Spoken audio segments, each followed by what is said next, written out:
স্বাগত ডেডলাইন ঢাকায়, আপনাদের সাথে আছি গোলাম কিবরিয়া।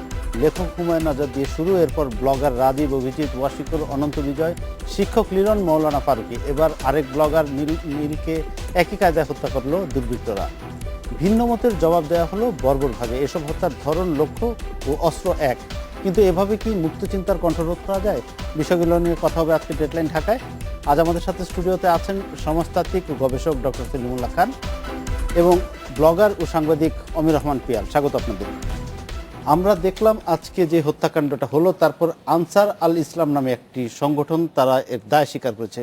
তারা একটি ইমেইলে একটি বার্তা পাঠিয়েছে বিভিন্ন গণমাধ্যমে, আমাদের কাছেও সেটি এসেছে। সেটির পুরোটা পড়ছি না, শেষ লাইনে তারা লিখেছে যে যদি তোমাদের বাক স্বাধীনতা কোনো সীমানা মানতে প্রস্তুত না থাকে, তবে তোমাদের হৃদয় যেন আমাদের চাপাতির স্বাধীনতার জন্য উন্মুক্ত থাকে। আমরা সেটা দেখতেই পাচ্ছি। তো এই যখন হয় অবস্থা, আমাদের এখানে আপনার সমস্যা একটু গোড়ার থেকে দেখতে হবে যে মানুষ যখন সমস্যার সমাধানের পথ হিসেবে চিন্তা বা যুক্তি বা যাকে বলা হয় আলোচনা, তার মধ্যে কোনো আশা দেখতে না পায়, মানুষ যখন সেটাকে হাতিয়ারের সমালোচনা দিয়ে রোধ করতে চায়, তখন দেখতে হবে যে এই রোগটা কত গভীর থেকে আসছে। আমাদের এখানে দুটো জবাব আছে। একটা হচ্ছে মুষ্টিমেয় বিপদগামী লোক, যারা সমাজের বর্তমান অবস্থার সাথে সঙ্গতি রক্ষা করতে পারছে না, তারা এটা করছেন। এটা হচ্ছে প্রথম জবাব। আর একটা হচ্ছে কি, সমাজের গভীরে এমন কোনো অসুখ হয়েছে যেখানে আমরা সমস্ত সমস্যার সমাধানের জন্যে সহিংসতা, বল প্রয়োগ বা ভায়োলেন্সকে একটা সহজ পথ হিসেবে গ্রহণ করছি। এইটা হচ্ছে এক অর্থে আমাদের সামাজিক দেউলিয়াপনারও পরোক্ষ বহিঃপ্রকাশ। তো সেই দিক থেকে যদি দেখি যে গত যে কয়েকটি হত্যাকাণ্ডের তালিকা আপনি দিলেন, তার বাইরেও কিন্তু হত্যাকাণ্ড হচ্ছে। মানে এই সম্প্রতি এই যে ঘটনাগুলি পত্রপত্রিকা এবং মিডিয়াতে এসেছে, কিন্তু ব্লগার হত্যাকাণ্ডগুলো একটা প্যাটার্ন খুঁজে পাওয়া যায় যে একই ধরনের, এবং তাদেরকে কিন্তু হঠাৎ করে হত্যা করা হচ্ছে না, তারা ঘোষণা দিয়ে বিভিন্ন জায়গায় তাদের নাম বলে তারপর পরিষ্কার তো বলছে যে কি, যেটাকে বলা যারা বাক স্বাধীনতা যদি সীমা লঙ্ঘন করে, তাদের বক্তব্য যদি আপনার উদ্ধৃতি থেকেই বলছি, তার মানে বাক স্বাধীনতার বিরুদ্ধে আরও বাক স্বাধীনতা ব্যবহার করা যেত। সেটা যদি যে কোনো কারণে কেউ ব্যবহার না করতে চায় বা ব্যবহার করতে না দেওয়া হয়, তখন সে যেটাকে বলে চাপাতির স্বাধীনতা, এটাকে কার্ল মার্কস বহু আগে বলেছিলেন সমালোচনার হাতিয়ারের জায়গায় তারা হাতিয়ারের সমালোচনা ব্যবহার করছে। যেটাকে আমরা অন্যান্য ক্ষেত্রে দেখেছি, যখন নকশালপন্থীদের আন্দোলন হয়েছিল তখনও এটাকে এইভাবে নেওয়া হয়েছিল।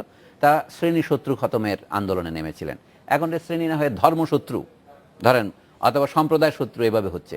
আমাদের দেশে একটা ঐতিহাসিক প্রেক্ষিত আছে, এটা দেখা দরকার। আমাদের দেশে পাকিস্তান আমলে যখন পাকিস্তান সরকারের তরফ থেকে একটু উস্কানি দেওয়া হতো যে সাম্প্রদায়িক কিছুটা সংঘাত তৈরি হলে দুটো সুবিধা হয়, এইখান থেকে যাদেরকে তখন সংখ্যালঘু বলা হতো, হিন্দুরা ভারতে চলে যাবে, আবার ভারতেও এরকম সাম্প্রদায়িক দাঙ্গা হয়েছে, সেখান থেকে মুসলমানরা এখানে চলে আসবে। 1964 সনে দাঙ্গার পরেও এসেছে। কিন্তু আমরা তখন পাকিস্তানি অন্যায়ের বিরুদ্ধে যে জাতীয় স্বাধিকারের আন্দোলন করছিলাম, আমাদের পক্ষে হিন্দু মুসলিম ঐক্য বজায় রাখা ছিল একটা অপরিহার্য শর্ত। সেজন্য আমরা সাম্প্রদায়িকতা বিরোধী জাতীয় আন্দোলনের সূচনা করেছি। এই পরিপ্রেক্ষিতটা মনে রেখেই বলছি, বাংলাদেশ স্বাধীন হবার পর এখন 40 বছর পরে এটা হঠাৎ করে বাড়লো কেন, এই যে ঘোষণা দিয়ে হত্যা করা? তাহলে এটাকে অবশ্যই আমাদের রাজনীতির সাথে সম্পৃক্ত করে দেখতে হবে। ব্যাপারটা যদি মনে করেন ব্যক্তি বিশেষের বিপদগামিতা, সেটা এক ধরনের ব্যাখ্যা। আর যদি হয় যেটা একটি সংগঠিত আন্দোলন, যেমন মনে হচ্ছে যে আপনি যেটাকে বলছেন প্যাটার্ন, সেটা যেটা সংগঠিত আন্দোলন, তাহলে সেইটার পেছনের কার্যকারণগুলো বিশ্লেষণ করার মতো ধৈর্য আমাদের আছে কিনা, এটা হচ্ছে প্রথম কথা। আর তার সাথে আমি আরেকটা কথা যুক্ত করছি, সাধারণভাবে আমাদের সমাজে মুক্তিযুদ্ধের পর থেকেই অস্ত্রের ব্যবহার বা সহিংস আক্রমণ পাকিস্তানি আমলের তুলনায় বেড়েছে কিনা, এটা একটা তথ্যের প্রশ্ন। আমার ধারণা কিছুটা বেড়েছে। সেই জন্য বলছি যে আপনি তাই মনে করেন যে বেড়েছে? অবশ্যই বেড়েছে। আগে ধরেন মুক্তিযুদ্ধের সময় যে পরিমাণ সশস্ত্র শক্তি পাকিস্তান প্রয়োগ করেছে, তার বিরুদ্ধে লড়াই করবার জন্য আমরা বাধ্য হয়েছি কিছু কিছু প্রয়োগ করতে, নাহলে তো দেশ স্বাধীন হতো না। কিন্তু দেশ স্বাধীন হওয়ার পর আমাদের এখানে একটা প্রধান সমস্যা ছিল অস্ত্র নিয়ন্ত্রণ করা। এটা আমি বলছি অস্ত্রের ভাষায় কথা বলার যে সংস্কৃতি, এটা তৈরি হলো। কিন্তু এখন শুধু বাংলাদেশে নয়, সারা পৃথিবীতেই এই সশস্ত্রতা পাকিস্তানে বেড়েছে। ভারতেও নানা রকমের সম্প্রদায়গত সহিংসতা হয়েছে, এটা তো আমি বাদ দিতে পারি না। শুধু বাংলাদেশের কথাই বলছি, গত এই 1 মাসে আমরা যে খবর শুনলাম, সিলেটে এবং খুলনায় যে 2 জন অপ্রাপ্তবয়স্ক কিশোরকে 12-13 বছরের হত্যা করা হলো, এবং সেটা যে কায়দায় করা হলো, যারা করেছে তারা দাগী অপরাধী নয়, তারা সাধারণ ধরেন মানুষ, তাহলে নিম্ন বর্ণের মানুষ বা নিম্ন বর্গের মানুষকে আক্রমণ করছে, এটার ব্যাখ্যা কি? এবং তাতে আরেকটা সহিংসতা আছে, যে সহিংসতার মধ্যে একটা যৌন দিক আছে, একটা যৌন বিকৃতিও সেখানে লক্ষ্য করা যাচ্ছে। এই জন্য বলছি, সমাজের যে সাধারণ সহিংসতার বহিঃপ্রকাশ নানাভাবে বেড়েছে, এটা তারই একটা অংশ, একটা অংশ বলে হ্যাঁ। মনে তো করছেন? কিন্তু এইটাতে আরেকটা মাত্রা আছে, এই মাত্রাটা আন্তর্জাতিক। আমরা তো এটা বাদ দিতে পারি না। আফগানিস্তান, ইরাক, লিবিয়া, বর্তমানে সিরিয়া থেকে শুরু করে এমনকি ইয়েমেন পর্যন্ত সর্বত্র যে কারণে এই যুদ্ধ বিগ্রহ বেড়ে গেছে, এই যুদ্ধ বিগ্রহ মাত্রা হচ্ছে শুধু সৈন্যদের মধ্যে হচ্ছে না, সিভিল পপুলেশনের মধ্যে হচ্ছে। যেমন ধরেন সুইসাইড বম্বিং বেড়ে গেছে। এইগুলিকে একসাথে যদি নিয়ে আমরা আন্তর্জাতিকভাবে দেখি যে নতুন যে মাত্রা ভায়োলেন্সের, সেইটার একটা স্পিল ওভার যাকে বলে, সেটা বাংলাদেশে হচ্ছে। যেমন যে সংগঠনের নাম দিয়েছেন আপনি, যে তাদের মধ্যে দেখা যায় তারা তাদের থাকুক বা না থাকুক, সেই আন্তর্জাতিক সম্পর্কটাকে অনেকটা বলা যেতে পারে দর্প ভরে অহংকারের সাথে তারা প্রকাশ করছেন। হ্যাঁ, তারা দাবি করছে তারা আল কায়েদার ভারতীয় উপমহাদেশ বাংলাদেশ শাখা, কিন্তু তারা দাবি করছে। তো এইটা আমরা শুনেছি, মানে মিডিয়া, হ্যাঁ, তারা দাবি করছে তাদের দাবি। এটাকে মিডিয়া হাইপও হতে পারে। আমার বক্তব্য হচ্ছে সবকিছুকে আমাদের আক্ষরিকভাবে নেওয়ার দরকার নাই, কিন্তু যে চাপাতি দিয়ে লোক হত্যা করা হচ্ছে এটা কিন্তু হাইপ নয়, এটা বাস্তব, এটা বাস্তবতা হ্যাঁ। আমাদের চোখের সামনে হচ্ছে। আমি একটু পিয়ালের কাছে যাচ্ছি। এই যে পরপর 5 জন ব্লগার খুন হলেন সাম্প্রতিক সময়, এবং আগেও আমরা দেখেছি এইসব হত্যাকাণ্ড হুমায়ুন আজাদের সময় থেকে যদি আমরা সেই সময় থেকে দেখি, একই ধরনের আঘাত, একই রকম তাদের হামলার প্যাটার্ন, সবকিছু একটা যোগসূত্র দেখা যায়। তারপরেও কেন এগুলো কিনারা হয় না? আমরা সবাই বলছি, বুঝতে পারছি যে একটা প্যাটার্নটা এখানে একটু আগে সলিমুল্লাহ স্যার যেটা বলতে চাইলেন, যে আমাদের এখানে কিন্তু রাজনীতির এটাতে আসতে হবে, যে একটা সম্পৃক্ততা। আপনি দেখেন যে যখন হুমায়ুন আজাদ হত্যা হয় বা শামসুর রহমানের উপর যে হত্যা হতো, সেগুলো ছিল ঘাতক দলের নির্মূল কমিটির আন্দোলনের পরপর। এই সাম্প্রতিক হরকাতুল যে নাম কিন্তু তখনই আমরা প্রথম শুনি, শামসুর রহমানের। জি, এবং তারপর এখন যেটা হচ্ছে যে ঠিক গণজাগরণ মঞ্চ শুরু হওয়ার পর কিন্তু শুরু হলো এই সাম্প্রতিক ইয়েটা। তো এখানে যেটা আমাদের বাংলাদেশের রাজনীতি তো মোটা দাগে দুটা ভাগে বিভক্ত। একটা হচ্ছে স্বাধীনতা পক্ষ, আর একটা মুক্তিযুদ্ধ পক্ষ, একটা বিপক্ষ, যেটা সবসময় ধর্মের আবরণ নিয়ে চলে। তো এই পক্ষটা আসলে হঠাৎ করে যখন মনে করা শুরু করলো যে এই ব্লগাররা, বিশেষ করে এই যুদ্ধবাদের বিরোধী আন্দোলনের একটা স্ট্রং শক্তি হিসেবে আবির্ভূত হয়েছে, এদের নিউট্রালাইজ করা দরকার। এবং নিউট্রালাইজ করার জন্য তারা ওই সহিংস উপায়টাই বেছে নিয়েছে, ধর্মের নামে। বিশেষ করে একদম যখন বলা হচ্ছে যে ব্লগার মানেই নাস্তিক, যেমন শুরুর দিকে আমাকে নিয়েও মানে 5 জনের পোস্টার, আমার ছবিও ছিল, আমার হত্যার দেওয়া হয়েছিল, অথচ আমি ধর্ম নিয়ে কখনোই লিখিনি, আমি সবসময় মুক্তিযুদ্ধ নিয়ে লিখি।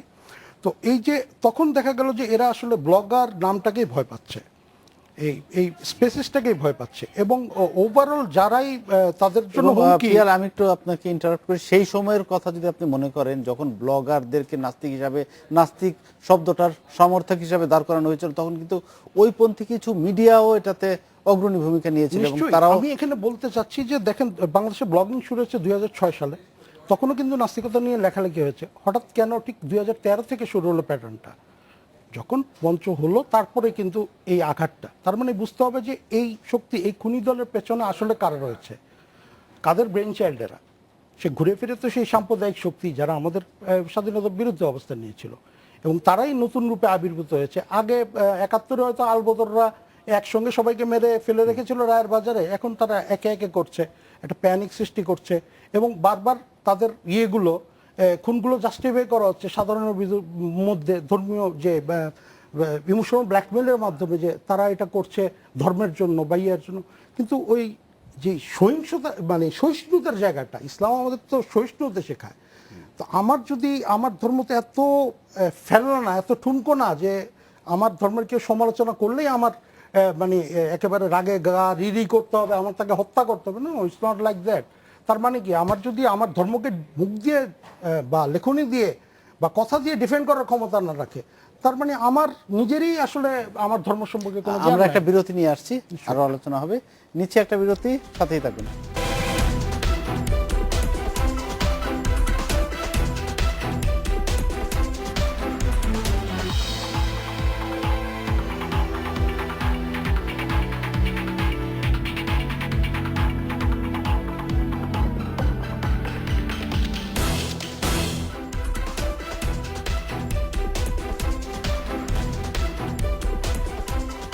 বিরতির পর ফিরে এলাম ডেডলাইন ঢাকায়। যে বিষয়ে কথা হচ্ছিল, মুক্ত চিন্তার উপর বারবার আঘাত আসছে, এই আঘাত মোকাবেলা করব কিভাবে আমরা? এক্ষেত্রে তো অবশ্যই আমাদের সরকারের দিকে তাকাতে হবে। এখন সরকারকে তার রাজনৈতিক পরিচয় থেকে বের হয়ে আসতে হবে আসলে। মানে যদি আমরা সরকার ধরেন আওয়ামী লীগ হিসাবে যদি নিজেদের বিবেচনা করে তাদের নির্বাচনী হিসাব নিকাশ করে, ভোটের হিসাব নিকাশ করে, তখন একরকম হবে। আর যদি সরকার হিসাবে নিজেকে দেখে তার নাগরিকদের, যে কোনো নাগরিকের, যেটার জন্য সে শপথ নেয় যে আমার প্রত্যেকটা নাগরিকের মানে সুরক্ষা আমি নিশ্চিত করব, এই রকম একটা উপলব্ধিতে তারা আসতে পারলে হয়তো এটার একটা সুরা সম্ভব। যে কারণ বারবার এটা কিন্তু সরকারকেই চ্যালেঞ্জ করা হচ্ছে, প্রতিটা হত্যাকাণ্ডের পর সরকারকেই চ্যালেঞ্জ করা হচ্ছে। সরকারের কাছে যে একেবারে কিছু নেই তা না, দুজন ধরা পড়েছে খুনি ওয়াসিকুর বাবু হত্যার পর। আমরা দেখি যে সরকারের যদি উচ্চ পর্যায়ের কারো বিরুদ্ধে কটূক্তি করা হয় বা হুমকি দিয়ে মেসেজ টেক্সট পাঠানো হয় বা ইমেইল করা হয়, খুব দ্রুততার সঙ্গে তাদেরকে গ্রেপ্তার করা হয়। আমাদের সেই সক্ষমতা অর্জিত হয়েছে এবং সেটা অবশ্যই একটা আশার কথা। কিন্তু এই ধরনের হত্যাকাণ্ডের পর আমরা বিভিন্ন সময় দেখেছি যে ইমেইল বার্তায়, টুইটার বার্তায় তারা দায় স্বীকার করছে। যেমন আজকেও আমাদের কাছে গণমাধ্যমের কাছে একটা ইমেইল এসেছে দায় স্বীকার করে। তারপরে কিন্তু এইগুলোকে ট্র্যাক করে ধরাটা আমরা দেখি না কেন? না, এটাই আমার কাছে আশ্চর্য। আমি তো বললামই যে দুজন খুনি কিন্তু ওয়াসিকুর বাবু হত্যার সময় ধরা পড়েছে এবং অনন্ত বিজয় দাসের ক্ষেত্রে একজনকে সন্দেহভাজন গ্রেফতার করা হয়েছে। আমাদের কথা হচ্ছে যে এই গ্রেফতারের ফলো আপটা কি? তাদেরকে কি মেরে ফেলা হয়েছে, না জেলে রাখা হয়েছে, নাকি ছেড়ে দেওয়া হয়েছে? পুলিশ যদি একটা কিছু বলবে এবং সেই ক্ষেত্রে তারা কি পেলো তাদের জিজ্ঞাসাবাদের মাধ্যমে, তাহলে তো একটা প্যাটার্ন জানা যায় যে তাদের কিভাবে করা হয়েছে, পরিচালনা করা হয়। তো তার ভিত্তিতেও তো একটা অ্যাকশন আমরা দেখতে পারি। এখন যেটা হচ্ছে যে ওই যারা ঘরে বসে থাকবে তাদেরও ঘরে গিয়ে মারার মতো অবস্থায় চলে এসেছে খুনিরা। আমি একটু সলিমুল্লাহ খানের কাছে যেতে চাই। আমরা আজকে এই নিলয় নীলের ফেসবুক পেজে গেলাম এবং তার পোস্টগুলো দেখছিলাম। সেখানে দেখলাম যে সে পরিষ্কার লিখেছে যে গত 3.5 মাস ধরে তাকে অনুসরণ করা হচ্ছিল এবং সে খুব আতঙ্কিত ছিল। ব্লগার অনন্ত বিজয় দাসের যে স্মরণ সভা, সেখানে যখন সে যোগদান করে ফিরছিল বাসায়, তখন সে নোটিস করেছে যে তাকে অনুসরণ করা হয়েছে। ঘটনাটা কিন্তু এখানেই শেষ না। সে পুলিশের কাছে গিয়েছিলেন নিলয়, তিনি নিরাপত্তা চাইতে পুলিশ তাকে পরামর্শ দিয়েছে দেশ ছেড়ে চলে যাওয়ার। তো এই যে জানার পরেও, পুলিশের কাছে যাওয়ার পরেও প্রতিকার পাওয়া যাচ্ছে না, মানুষ কোথায় যাবে? যেটা পিয়াল বলছিলেন যে প্রধান দায়িত্ব এখানে সরকারের, সেই কথার সাথে দ্বিমত করার কিছু নেই। কারণ কিন্তু আরও একটু যদি পিছন থেকে আমরা যাই, দেখা যায় সেটা সমাজেরও একটা দায় আছে। এই যে কোনো ধরনের হত্যাকাণ্ড এটা হচ্ছে আইনের লঙ্ঘন। এখন বিশেষ করে যারা তাদের মত প্রকাশ করেছে যে মতের সাথে আমি একমত নই বা আপনি একমত নন, তো তাকে হত্যা করার বিধান আইন বা রাষ্ট্রের পরিপন্থী। সুতরাং এটা রাষ্ট্রকেই চ্যালেঞ্জ করা। তাদের বিরুদ্ধে মামলা হতে পারে, তাদের বিরুদ্ধে প্রচার অভিযানে নামতে পারে, সেটা স্বতন্ত্র প্রশ্ন, সেটা রাজনীতির ব্যাপার। কিন্তু যেখানে তাদেরকে বিচ্ছিন্ন করে হত্যা করলে সরকারের তরফ থেকে তেমন গা করা হবে না, এরকম একটা যদি তারা অনুমান করে থাকে, তাহলে তারা সফল হচ্ছে। পুলিশ যদি তাদেরকে প্রোটেকশন না দিয়ে মনে করে, অথবা প্রোটেকশন দিতে না পেরে মনে করে যে আমরা আমাদের যতটুকু দায়িত্ব পালন করার তা করেছি, তাহলে তারা ভুল করবে। দুটো সমস্যা হতে পারে। পুলিশ জিনিসটা মনোযোগ দিয়ে দেখছে না, এটা হচ্ছে কি পুলিশের ক্ষমতা নেই খুঁজে বের করার। তো যে দিক থেকে আপনি দেখেন না কেন, এটা আমাদের রাষ্ট্রের ব্যর্থতা বলে ধরতে হবে। কারণ এইটা যদি রাষ্ট্র খুঁজে বের করতে না পারে, তাহলে রাষ্ট্র আমাদের নাগরিকের প্রতিরক্ষায় সক্ষম নয়। কিন্তু আমি আরও একটু পিছন থেকে বলবো, সামাজিক দিক থেকেও এর বিরুদ্ধে জনমত গড়ে তোলার যে আন্দোলন, অর্থাৎ সমগ্র জিনিসটা যে সমাজের হিতের বিরোধী, এটা যে বলা, এটা প্রথমে বলতে হবে যে নামে কাজটা হচ্ছে সেই নাম থেকে আন্দোলনটা আসতে হবে। যেমন এটা করা হচ্ছে ইসলামের নামে, এটা হচ্ছে মুসলিম সমাজের নামে। তাহলে যারা মুসলিম সমাজের মধ্যে বসবাস করেন তাদের এই ক্ষেত্রে প্রতিবাদ করতে হবে। তারা তাদের ইসলামের প্রকৃত না, আমি বলছি এই ধর্মের কাজ নামে যারা করছে, আসলে যেটা ধর্মের কাজ নয়, ধর্মের বিরোধী, সেটাই প্রচার করতে হবে। হ্যাঁ, তাহলে যেমন ধরেন হত্যার বিরুদ্ধে মুসলিম সমাজ, হত্যার বিরুদ্ধে মানে মানব সমাজ, এই দুটোই দরকার। আমরা এখানে যেটার উপর গুরুত্ব দিচ্ছি যে বাংলাদেশের নাগরিক সমাজ এই হত্যার বিরুদ্ধে। কিন্তু আমি মনে করি এই দেশের বহু মানুষ আছে যারা রাজনীতিতে ধর্মের হস্তক্ষেপ পছন্দ করেন না, কিন্তু তারা ধর্ম পছন্দ করেন, এবং সেই কমিউনিটিটার সংখ্যায় অল্প নয়, বড় সংখ্যায়। কিন্তু তাদের মধ্যে সেই সচেতনতার বীজ যদি রোপণ করতে আমরা না পারি, সেই আন্দোলন যদি গড়ে না ওঠে, অর্থাৎ মুসলিম সমাজকে মুসলিম সমাজ হিসেবে এর প্রতিবাদ করতে হবে এবং আমাদের নাগরিক সমাজকে, সব ধর্ম মিলিয়ে যে নাগরিক সমাজ, তাকে তার মতো প্রতিবাদ করতে হবে। সেই জায়গাতেও আমাদের কাজ করার দরকার আছে। যেমন ধরুন, সরকার হয়তো কিছু কিছু টোকেন কাজ করছে, কিন্তু যেটাকে আমরা বলি সাধারণ সমাজ, সিভিল সোসাইটি, তারও কিন্তু এই ব্যাপারে করণীয় আছে। সেই করণীয়টাতে আমরা যথেষ্ট সফল হইনি। কাজেই ব্যর্থতাটা শুধু পুলিশের নয়, আমি বলবো এটা আমাদের বুদ্ধিজীবী সমাজেরও ব্যর্থতা। আমাদের বুদ্ধিজীবীরা সমাজে যে মূল সমস্যাগুলো অনুসরণ করতে চেষ্টা করে না। তার মানে আমাদের দেশে যারা প্রগতিশীল আন্দোলনকারী নামে পরিচিত, তাদের মধ্যে নানা দল উপদল আছে। এখন যদি ধরেন তাদের বিরুদ্ধে যারা আছেন, তারা যদি এদেরকে বিভক্ত করার জন্য বলছে আমরা শুধু যারা ধর্মের বিরুদ্ধে লিখছে তাদেরকে আক্রমণ করছি, অন্যদের করছি না, এটা তো একটা কৌশল মাত্র। আমরা কি সেই কৌশলটাকে একেবারে বুঝতে পারবো না? মানে বিষয়টা যে আসলে সামগ্রিকভাবে সেই বাংলাদেশের, কৌশল বুঝতে পেরে সেই কৌশলের পাল্টা কৌশল কি হতে পারে? সেটাই তো বললাম, শেষ বছরের কৌশল হচ্ছে সবসময় গণ আন্দোলনের কৌশল। কারণ জনগণই হচ্ছে শুধু এটা কথার কথা র্যাটরিক নয় যে জনগণই সার্বভৌমত্বের মালিক। শেষ পর্যন্ত জনগণের সম্মতি ছাড়া কোনো সরকার ক্ষমতা রাখতে পারে না। কথাটা বললাম শেষ পর্যন্ত কত বছর, সেই কথা আপনি জিজ্ঞেস করতে পারেন। শেষ পর্যন্তের বলে কি, in the long run we are all dad. শেষ পর্যন্ত আমরা সকলে মারা যাব, কিন্তু আমাদের পরেও সমাজ থাকবে, এই বিশ্বাস যাদের আছে, এটা হচ্ছে প্রকৃত আস্তিকতা।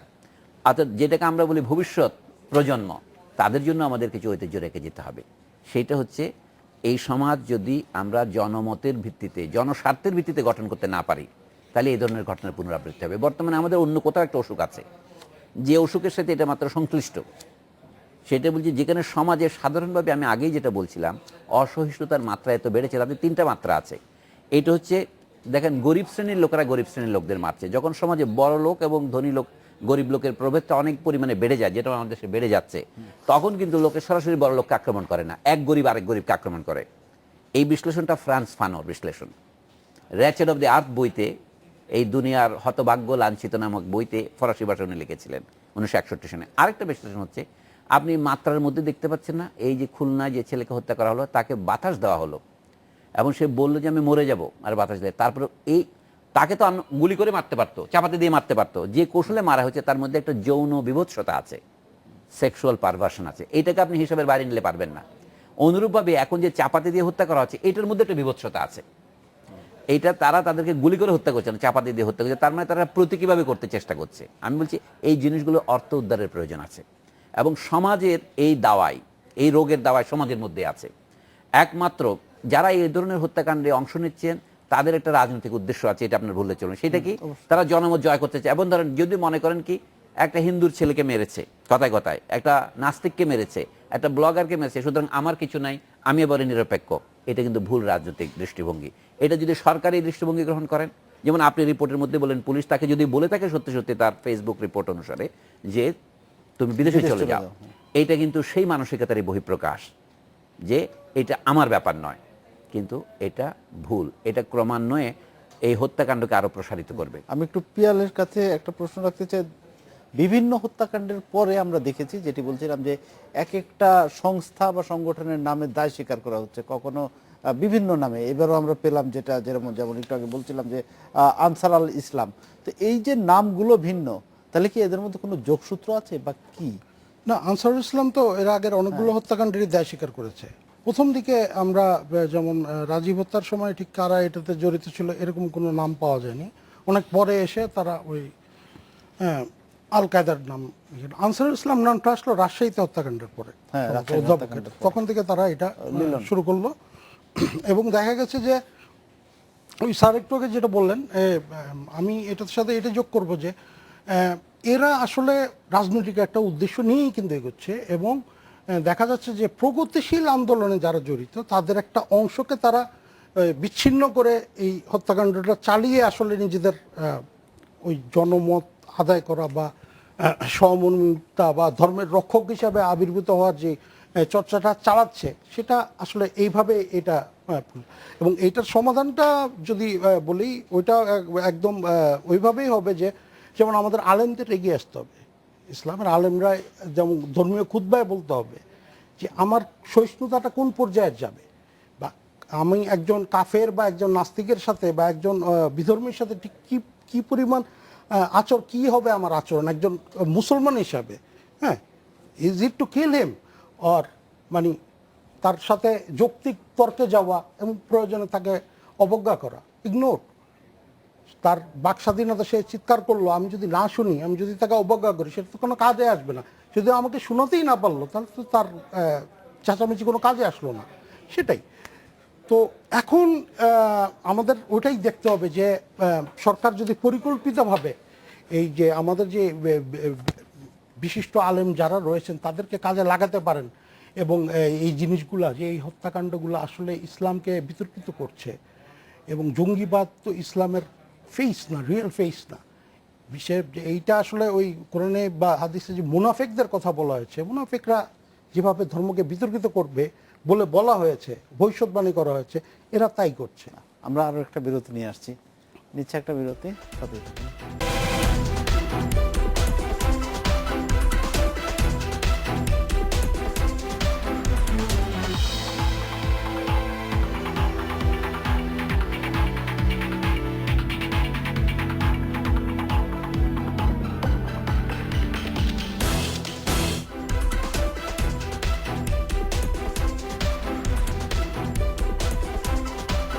বিরতির পর ফিরে এলাম, দেখলেন ঢাকায় এতদিন ধারণা করা হতো উগ্র জঙ্গিবাদে তারাই আসে যারা সাধারণত এতিম বা একেবারেই মানে দরিদ্র পরিবারের সন্তান, যারা মাদ্রাসাগুলাতে পড়ছে বা এরকম কিন্তু সাম্প্রতিক অনেকগুলো ঘটনা আমাদেরকে চোখে আঙ্গুল দিয়ে দেখিয়ে দিয়েছে যে বেশ অবস্থাপন্ন ঘরের ছেলে পেলে বা সন্তানরা যারা বিভিন্ন প্রাইভেট ইউনিভার্সিটিতে পড়াশোনা করছে এবং তারা সাংঘাতিক রকম আইটি ফ্রেন্ডলি, এরকম একটা যুব গোষ্ঠী তাদের সঙ্গে সম্পৃক্ত হচ্ছে বা ঝুঁকে পড়ছে এদিকে।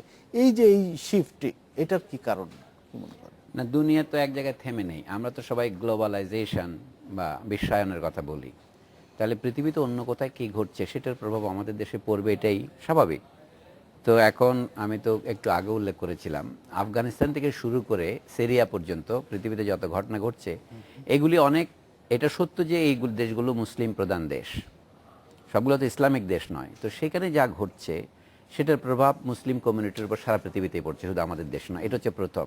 আমি শুধু আমাদের দেশে যদি আসি, আমাদের এখানে মুক্তিযুদ্ধের পর থেকে রাজনীতিতে যে পরিবর্তনগুলো হয়েছে সেগুলো লক্ষ্য করার বিষয়। এইখানেও 1975-এর পর থেকে আবার ইসলামী রাজনীতিকে ফিরিয়ে আনা হয়েছে শাসক যারা তাদের পক্ষ থেকেই। তাছাড়া 1971-এর মুক্তিযুদ্ধে যারা পরাজিত হয়েছিল তারা তাদের ফিরে আসার পথ তো তাদের আর কিছু নেই, ধর্মটা একমাত্র পথ।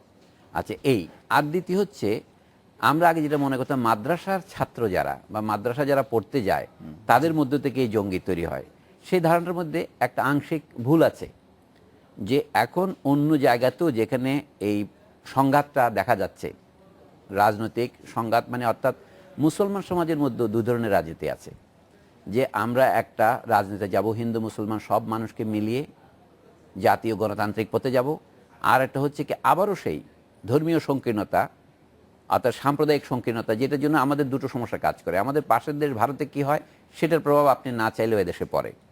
যেমন ধরেন 92 সনে বাবরি মসজিদ হত্যা অথবা 2002 সনে গুজরাটের হত্যাকাণ্ড, এইগুলির প্রভাব থেকে আমাদের দেশ মুক্ত নয়, কিন্তু আন্তর্জাতিকভাবে যা করছে তা থেকেও মুক্ত নয়। সব মিলিয়ে এখন যারা নতুন জেনারেশন, যারা আইটি ফ্রেন্ডলি প্রজন্ম, তারা কিন্তু সেখান থেকে এখন শিক্ষা নিচ্ছে।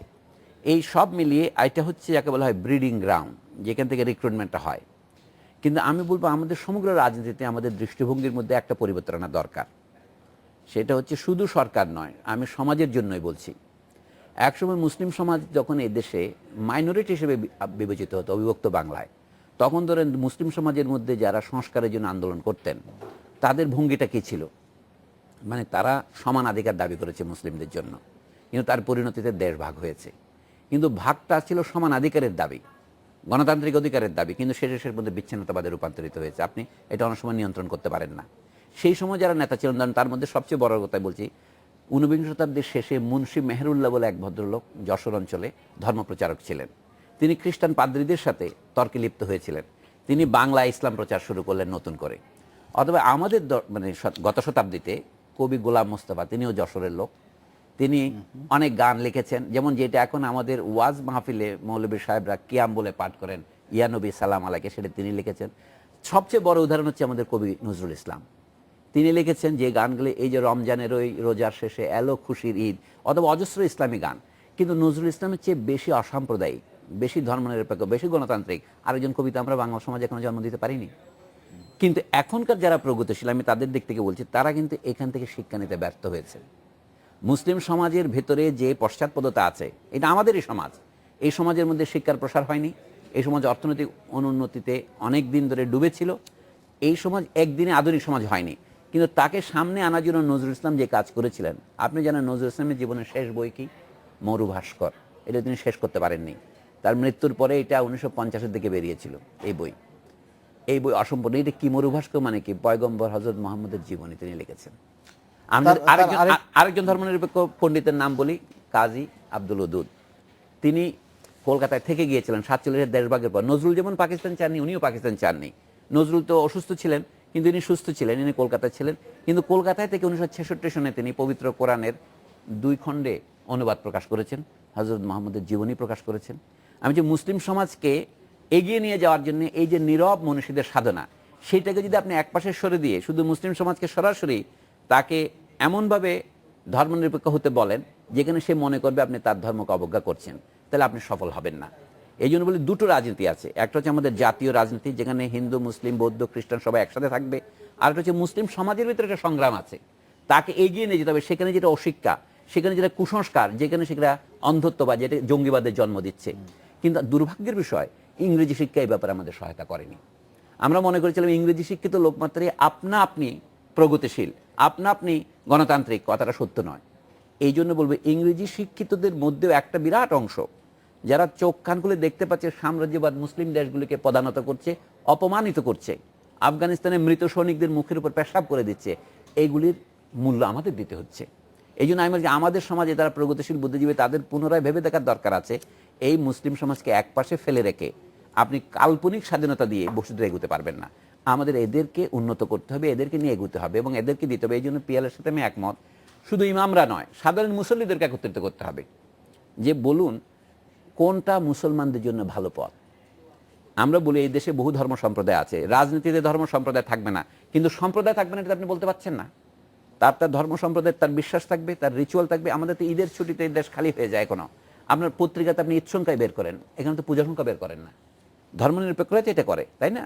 সেই জন্য বলছি যে আমাদের ধর্ম এবং সমাজের মধ্যে একটা ফারাক আছে। আমি কথাটাই বলবো, ধর্ম এবং আধুনিক সংস্কৃতির মধ্যে আমাদের একটা বিরাট ফারাক আছে। কাজে যারা আধুনিক সংস্কৃতিতে লেখাপড়া করতে গেছেন, আমি সোজা কথা বলছি ইংরেজি ভাষা লেখাপড়া করতে গেছেন, তাদের মধ্যে কেউ কেউ আরও প্রচণ্ডভাবে উগ্র ধর্মবাদী হয়ে ফিরে আসছেন। এখানে আমি একটু পিক করতে চাই, সেটা হচ্ছে যে প্রাইভেট ইউনিভার্সিটি বা এদের এখানে আমাদের বুঝতে হবে যে পলিটিক্সটা নিয়ে আমরা বলি যে জাতীয়তাবাদী যে অবস্থানটা মুক্তিযুদ্ধ পক্ষের শক্তি, এর বিপরীতে কিন্তু এরা যারা ঠিক এর আন্তর্জাতিক নাগরিক এইরকম একটা থিওরি নিয়ে তারা এই ইসলামী দিকগুলোতে যায়, তাদের নেটওয়ার্কিংটা শুরু হয় মিশরীয় বা ওই যে সিরিয়া বা এই যে আইসিসের যে বলেট, ইভেন তাদের নামটা যে আল কায়দার তারা শাখা, হ্যাঁ, মানে তারা ওখানে আনুগত্য প্রকাশ করে রাখছে যে বিদেশ থেকে তাদের জন্য আসবে তথ্য আর কি। তো বেসিক্যালি তাদের পলিটিক্সটা হচ্ছে যে মানে এটার বিরুদ্ধে দাঁড়ানোর জন্য একটা অবলম্বন নেওয়া আর কি।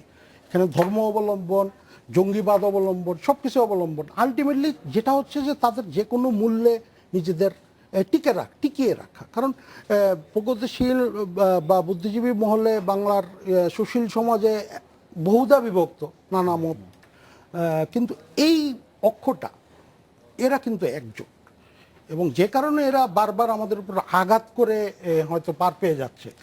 আরেকটা বিষয় আমি একটা কথা যোগ করি, মানে পিয়ালের কথার সাথে, ও যখন পুরোনো কথাই বললো, বাংলাদেশের মুসলমানরা সাধারণভাবে আগে উত্তর ভারতের মুসলমানদের অনুসরণ করত, যে কারণে স্যার সৈয়দ আহমদ যখন মাতৃভাষায় মানে তার হিন্দুস্তানি, যেটাকে আমরা উর্দু বলি, সেই ভাষায় শিক্ষা দেওয়ার ব্যবস্থা করলেন, অথবা সেইখানে সাধারণভাবে মাদ্রাসায় সেই শিক্ষা দেওয়া হতো। লখনৌতে আগে মাদ্রাসা ছিল, ফরেঙ্গে মহল বলে মাদ্রাসা ছিল, সেখানে মাতৃভাষাতে পড়াশোনা করা হতো।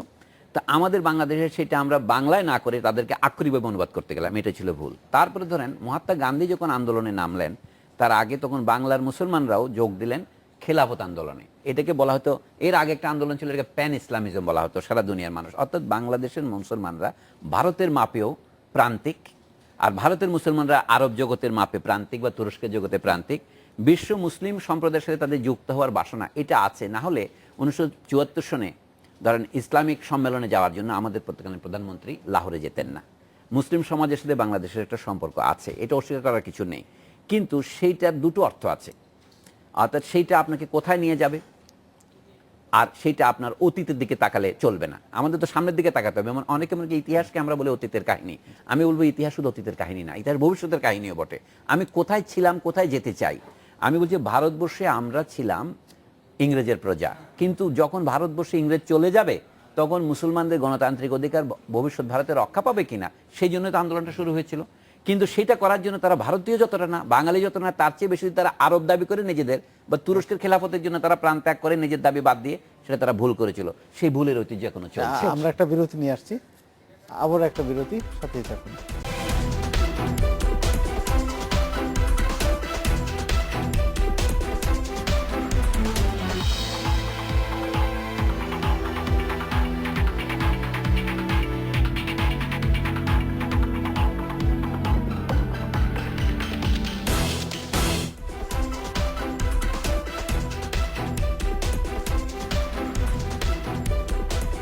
বিরতির পর ফিরে এলাম ডেডলাইন ঢাকায়। একটা অভিযোগ আছে যে রাজনৈতিক ফায়দা লুটতে অনেক সময় জঙ্গি ইস্যুটি তৈরি করা হয়, যেমন আবার উল্টোটাও হয়, জঙ্গি ইস্যুটা আছে কিন্তু সেটাকে আবার অস্বীকারও করে রাজনৈতিক কারণে। যেমন আমরা দেখেছি যে বাংলা ভাইয়ের দৌরাত্ম যখন চলছে, বিভিন্ন পত্রপত্রিকায় তার সচিত্র সাক্ষাৎকার প্রকাশিত হচ্ছে, তখনও কিন্তু তৎকালীন সরকার, নিজামী ছিলেন তখন মন্ত্রী, তিনি বলেছেন যে বাংলা ভাই মিডিয়ার সৃষ্টি, এটা যেমন আমরা দেখেছি। আবার আরেকটা বিষয় আমরা দেখেছি যে মাঝে মাঝে একটা আন্দোলন দানা বেঁধে উঠে, সেটা হচ্ছে যে আহমদিয়াদের অমুসলিম ঘোষণা, এটাও কিন্তু নানা সময় আমরা দেখি যে সরকারের বিভিন্ন ইয়েতেই হয়। তো এই যে সরকারি বা রাজনৈতিক ফায়দা হাসিলের জন্য ইস্যুগুলো নিয়ে হয়, এটা কি অনেক সময় কন্ট্রোলের বাইরে চলে গিয়ে কি এরকম জঙ্গিবাদকে আরো শক্তিশালী করে কিনা? অবশ্যই পারে। আমরা তো ইতিহাসে দেখেছি 1950-এর দশকে 52-53 সনে পাকিস্তানে যে বিখ্যাত বড় দাঙ্গা হয়েছিল আহমদিয়া বিরোধী, সেটাতে জামাত ইসলামের নেতা মৌলানা মওদুদের ফাঁসির আদেশ পর্যন্ত হয়েছিল, সেটা পরে কার্যকর করা যায়নি।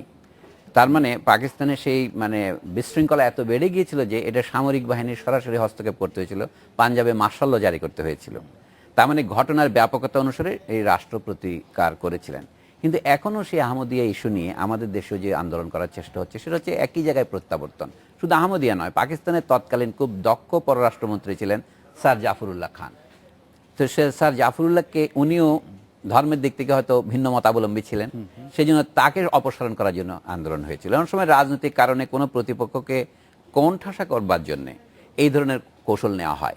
কিন্তু আমাদের দেশে দেখা যাচ্ছে রাজনীতিতে ধর্ম বনাম ধর্মনিরপেক্ষতা, এরকম একটা রাজনীতি বাংলাদেশ স্বাধীন হওয়ার পর আমরা দেখতে পাচ্ছি। বিশেষ করে 1975-এর পর যখন আবার ধর্মীয় দলগুলিকে অনুমতি দেওয়া হলো, তার মধ্যে এখন গতবার যে শাসক জোট ছিল বিএনপি জোট, যার কথা আপনি বলেছেন, তারা তো তাদেরকে ধর্মীয় দলের সাথে আঁতাত করেই ক্ষমতায় ছিলেন। সুতরাং ইস্যুগুলিকে আবার ফিরিয়ে আনা, অর্থাৎ যেগুলো 1971-এর আগে আমরা বলেছিলাম পরাজিত শত্রুপক্ষের আইন, সেগুলিকে নিয়ে আসা, এটা হচ্ছে আমাদের রাজনীতি একটা পশ্চাৎ প্রত্যাবর্তন। এখন আমি বলি আপনি এখানে ওই আহমদিয়া না এনে এই সাম্প্রতিক উদাহরণগুলো আনতে পারেন, সংখ্যালঘু বৌদ্ধ বিহারের উপর হামলা বা বিভিন্ন জায়গায় হিন্দুদের উপর হামলা। হ্যাঁ, আমি যে রাজনৈতিক ইস্যু হিসেবে ধর্মকে রাজনীতিতে ফিরিয়ে আনা, এটা দুটো ব্যাপার হয়েছে। একটা হচ্ছে আমাদের সমাজে যারা আমরা প্রগতিশীল আন্দোলন করছি, আমাদের কোনো ভুল আছে কিনা, এটা আত্ম অনুসন্ধানের ব্যাপার। আরেকটা হচ্ছে কি আন্তর্জাতিক কিছু ইস্যু আছে, যেমন ভারতের ভিতরে কি ঘটে, আমেরিকানরা কি করে, সেটা তো আমরা নিয়ন্ত্রণ করতে পারি না, সেটার অভিজ্ঞতা আমাদেরকে সামলাতে হয়। এই দুটো জিনিস, এর মধ্যে কিছু প্রভোকেটিভ ঘটনা আছে। যেমন আফগানিস্তানে আমেরিকানরা যেটা করছে, সেদিন প্রেসিডেন্ট বারাক ওবামা যে বক্তৃতা দিলেন ইরানের সাথে নিউক্লিয়ার চুক্তি প্রসঙ্গে, তিনি বললেন ইরানের সাথে এই চুক্তি বাতিল করার জন্য আজকে যারা চেষ্টা করছে কংগ্রেসের মধ্যে, তারাই কিন্তু ইরাকের বিরুদ্ধে যুদ্ধ করার জন্য সিদ্ধান্ত দিয়েছিল। উনি বলছেন এখন যদি এই চুক্তি বাতিল করে ধরেন, তার পরিণতি কি হবে? উনি বলছেন যুদ্ধ, আরেকটা মধ্যপ্রাচ্যের যুদ্ধ, সেটা আমরা করতে চাই না, লক্ষ্য করার বিষয়। তা আমি ওই জন্য বলছি, এইটা উনি যে বিজ্ঞতার সাথে আজকে বললেন, এই বিজ্ঞতার পর যদি বুশ প্রশাসন দিত, তাহলে ওখানে এই যুদ্ধটা হতো না। কিন্তু এই যুদ্ধ তো হয়ে গেছে, এটা আমরা তো নিয়ন্ত্রণ করতে পারি না, তার একটা অভিঘাত মুসলমান সমাজের মধ্যে পড়ে। এইটা হচ্ছে আমার প্রথম কথা। তুরস্কে খিলাফত যখন মুস্তাফা কামাল বাতিল করেছিলেন, কথাটা খেয়াল করেন, তখন বাংলার মুসলমানরা খিলাফতের পক্ষে যারা আন্দোলন করছিল তারা চুপসে গিয়েছিল, কারণ তুরস্ক করেছে, আমাদের কিছু করার নেই। কামালকে তারা যতই গালি দিক, আমি এই জন্যই বলছি আমাদের সারা পৃথিবীতে কি ঘটছে সেটা থেকে আমরা মুক্ত নই, কিন্তু আমাদের যেটুকু ক্ষমতা কাজ করা সেটা আমাদের সমাজের ভিতরে। সেই সমাজের কথাটা হচ্ছে এই, কবি নজরুল ইসলাম যে পথ দেখিয়েছিলেন, অথবা আমাদের সর্বজন শ্রদ্ধেয় বুদ্ধিজীবী আহমদ সাফা যে পথের কথা বলতেন, সেটা হচ্ছে কি, আমরা বাঙালি মুসলমানরা এখানকার একটা নিপীড়িত সমাজ ছিলাম বহুদিন যাবৎ। আপনি হঠাৎ করে তাকে কৃত্রিম স্বপ্ন দেখিয়ে তাকে মহাকাশ জগতে নিয়ে যেতে পারবেন না, তার সাথে আপনাকে থেকেই তাকে সংগ্রামের মধ্য দিয়েই তাকে উন্নত করতে হবে। এখন যে আমরা মাঝে মাঝে ব্যর্থ হচ্ছি তার প্রমাণ এই যে আমরা জিনিসটা বুঝতে পারছি না। এখন ধরেন যাদেরকে বলা হচ্ছে ব্লগার বা মুক্তচিন্তার অধিকারী, যাদেরকে হত্যা করা হচ্ছে, তাদেরকে হত্যা করে তারা একটা জিনিস আশা করছে, হত্যাকারীরা, যে তারা মুসলিম সমাজের সমবেদনা বা সমর্থন পাবে। হ্যাঁ, তারা যদি সেটা পেতে সমর্থ হয় তাহলে বুঝতে পারবে যে আমরা সমাজে যে কাজটা করা উচিত সেটা করিনি। আমাদের কি কাজটা করা উচিত ছিল? মুসলিম সমাজে যাকে বলা হয় আধুনিক চিন্তার, অর্থাৎ সমালোচনামূলক চিন্তার, বিচারমূলক চিন্তার বিকাশ ঘটানো। আমি যদি একটু বলি এইভাবে ব্যাপারটা, যে তারা এই হত্যাকাণ্ড করছে শুধু তাদের যারা ধর্মভীরু, আমাদের যারা ধর্ম বিশ্বাস করে তাদের সমর্থন পাওয়ার জন্য তা না, তারা করছে তাদের উদ্দেশ্যে, কিন্তু তাদের সমর্থনটা তারা আশা করছে। একটা কথা আমি বলি, আচ্ছা, ভারতবর্ষ স্বাধীন করার জন্য আমরা সকলে চেষ্টা করছিলাম। ধরুন গান্ধীজি যখন আন্দোলনে আসলেন তার আগেও বাংলাদেশের স্বদেশী আন্দোলনের মধ্যে প্রথম কৃষকেরা এই আন্দোলনে জড়িত হয়। তখন বলা হতো মুসলমানরা বঙ্গভাগের পক্ষে, কথা খেয়াল করেন, এবং মুসলমান জমিদার এবং মধ্যবিত্ত শ্রেণীরা কলকাতায় বঙ্গভঙ্গের বিরুদ্ধে। তারা সফল হয়ে আন্দোলনে বঙ্গভঙ্গকে রদ করলেন 1912 সনে। তারপরে কি হলো? ধরেন গান্ধীজি যখন আসলেন তখন এই খেলাফত আন্দোলনকে তিনি সমর্থন করে ব্যাপক জনতাকে জড়িত করলেন, কিন্তু তারপরে কি হলো? লক্ষ্য করার বিষয়, একেবারে সন্ত্রাসবাদ বেড়ে গেল। আমরা যাকে এখন জাতীয় মুক্তি সংগ্রামের একজন বীর হিসেবে সূর্য সেনকে স্মরণ করি, প্রীতিলতাকে স্মরণ করি, তারা যেভাবে আন্দোলন করেছিলেন সেই পথে ভারত স্বাধীন হয়নি। ভারত স্বাধীন গণতান্ত্রিক পথে স্বাধীন হয়েছে, কিন্তু তাদের অবদানের কথা এখন আমরা স্বীকার করি। যেমন নেতাজি সুভাষচন্দ্র বসু ভারতের বাইরে চলে গেছিলেন, এমনকি কথা তো আপনার স্বীকার করতে হবে তিনি জাপানের সাথে, জার্মানির সাথে খানিকটা সহযোগিতা করে লড়াই করেছিলেন। কিন্তু লক্ষ্য করার বিষয় বলছি, তিনি যে বাহিনী গঠন করেছিলেন INA, ইন্ডিয়ান ন্যাশনাল আর্মি, লক্ষ্য করার বিষয়, তার সমর্থনে ভারতীয় ব্রিটিশ নৌবাহিনীর সদস্যরা, মানে রয়্যাল ইন্ডিয়ান নেভি RIN, তারা কিন্তু বিদ্রোহ করে। এবং 1946-এ বলছি, কিন্তু তাদের যখন বিচার শুরু হয় তখন গান্ধী শুদ্ধ ভারতের কংগ্রেস নেতারা কিন্তু এদেরকে সমর্থন করতে বাধ্য হয়। আমি রাজনৈতিক সমর্থনের কথাই বলছি। বর্তমানে যে আন্দোলন করছে তাদেরকে আপনি যদি রাজনৈতিকভাবে বিচ্ছিন্ন করতে না পারেন মুসলিম সমাজ থেকে, তাহলে কিন্তু আপনি পরাজিত হলেন। ধন্যবাদ আপনাদের আমাদের স্টুডিওতে আসার জন্য। আমরা অনুষ্ঠান শেষ করছি। ধন্যবাদ। এই ছিল আজকে ডেডলাইন ঢাকায়। দেখা হবে আগামী শুক্রবার এই সময়। ভালো থাকুন, সুস্থ থাকুন, শুভরাত্রি।